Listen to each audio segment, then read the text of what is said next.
proudly presents The Alex Jones Show, because there's a war on for your mind.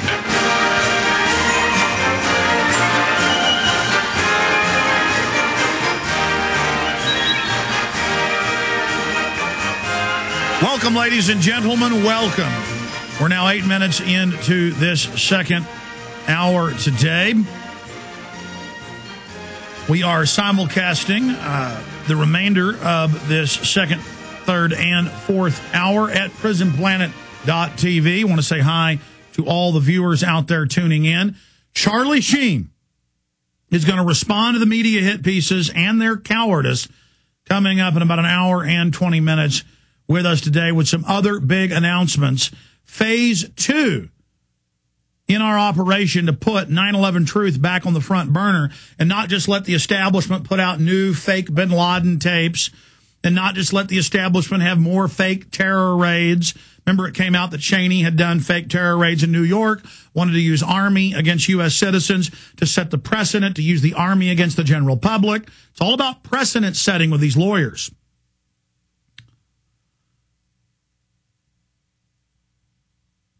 And we've got a lot of other key news coming up today. But Paul Watson wrote a story Monday concerning this latest bin Laden tape. Now, others in the past have been proven to be fake. The Intel Center is run by Rumsfeld's former deputy, an expert in psychological operations. It has some other top CIA personnel working there publicly who have been involved in psychological operations as well. I mean, this isn't just some normal CIA person. This is black ops. They've been caught uploading Intel Center video with the audio before with the Intel Center logo in the same video layer as the Al-Qaeda logo. Well, supposedly Intel Center should load theirs in later unless they produced it. The graphics were produced at the same time, laid on the video at the same time. Also, voice print's been done of all these different bin Laden tapes. It's not bin Laden when they check it with real bin Laden tapes. They just make a voice key, a voice ID with it. It doesn't pass. Then they've had linguists listen.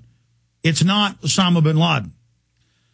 So I wanted to get him on about that subject. Paul Watson joining us from prisonplanet.com. Good to have you on with us, Paul. Good to be back, Alex. Okay, break down some of the history of this and some of the other fake tapes, and let's look at this newest tape. Well, there's so many aspects to this, Alex, but the key thing about it historically is that the emergence of bin Laden tapes or Al-Qaeda tapes or Adam Perlman tapes or al-Zawahiri tapes repeatedly, and I mean in every single case basically, their release coincides with watershed moments, either politically in relation to Iraq, Afghanistan, or the U.S. presidential election, or watershed moments in the progression of the 9/11 truth movement. Now, on the latter, in May 2006, there was a major Zogby poll that got released that said over half of Americans think that 9/11 is a cover-up. Days after that poll came out and 9/11 truth was pushed to the forefront of national media attention, a bin Laden tape was released, and in that tape he reinforced the myth that he had carried out 9/11, despite the fact that in the first 4 video and audio tapes after 9/11, Osama bin Laden, repeatedly said that he had nothing to do with 9/11. And it was only after December 2001, which is coincidentally when the foremost bin Laden experts in the U.S. reckon that he actually died. It was only after that time that the infamous Fat bin Laden tape came out where he supposedly took the blame for 9/11, and then in the subsequent video and audio tapes after that, he took the blame as well.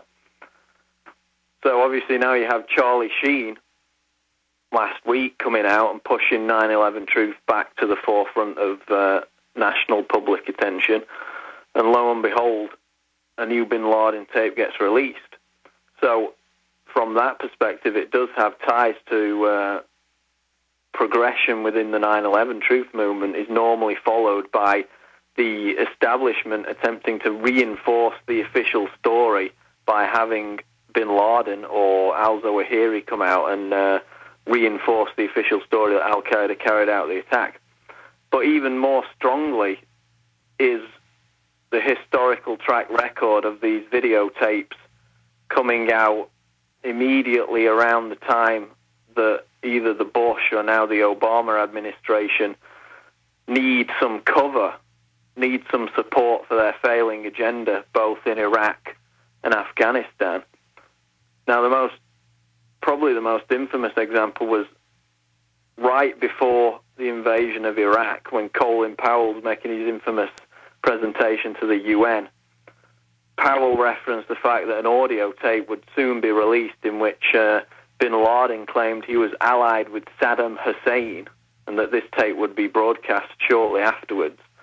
Now, to anyone who has even a basic knowledge of geopolitics or religion regarding bin Laden and Saddam Hussein will know that those two are sworn enemies. They always were, and to have an alliance would be like, Ahmadinejad and Bush having an alliance. It would be completely out of the question.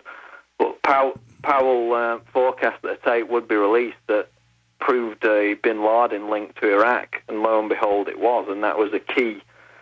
It was a key piece of evidence that Bush cited as a reason to invade Iraq. Most of your readers will remember right before the 2004 election, the October surprise. Bin Laden appeared right on cue when Kerry was leading Bush by a few percentage points and looked like he was going to edge the election. Bin Laden appeared to attack Bush on October 29th, and a few days later, Bush won the election. And later, both Bush and Kerry attributed Bush's victory to the appearance of that bin Laden tape in late October of 2004. And even Walter Cronkite, the veteran news reporter, said it stank to high heaven and it looked like a Karl Rove orchestrated setup. So then you've got other examples where these tapes emerge at the most politically opportune moments for the government. On two separate occasions for 2 years running, Ayman al-Zawahiri, the number two to bin Laden, so-called deputy leader of al-Qaeda, came out on the eve of the State of the Union speech in January 2006, and then again in January 2007. And in 2007, the big debate was about the Iraq surge, when Bush wanted to send 100,000 more troops into Iraq, and it was getting a lot of opposition. Right before the State of the Union, al-Zawahiri came out and attacked the proposal, saying it would never work, and that gave Bush, it greased the skids for him to ram through the proposal. And in fact, in that State of the Union speech in 2007, Bush cited al-Zawahiri's videotape speech as a reason that people should support the surge policy in Iraq. So now we fast forward to today with this release of the supposed bin Laden tape yesterday, and it arrives on the back of the deadliest month ever for U.S. forces in Afghanistan since the invasion. 46 dead, 46 U.S. troops dead in August, and September is going to rival that, which is the highest monthly toll of the entire conflict. It also arrives on the back of a CNN public opinion poll, as well as others, that show that, quote, opposition to the war in Afghanistan is at an all-time high. And this is also following up the obviously rigged election where the U.S. puppet Hamid Karzai, the former Unicol executive, has been returned to power on the back of his supporters setting up fake polling stations and creating fake ballots that returned him to power. So you've got this massive opposition to what's happening in Afghanistan as Obama plans to extend that war, as well as the war in Pakistan. You have top generals in the UK and the US criticizing the policy in Afghanistan. And lo and behold, Osama bin Laden pops up again out of nowhere on this audio tape and says that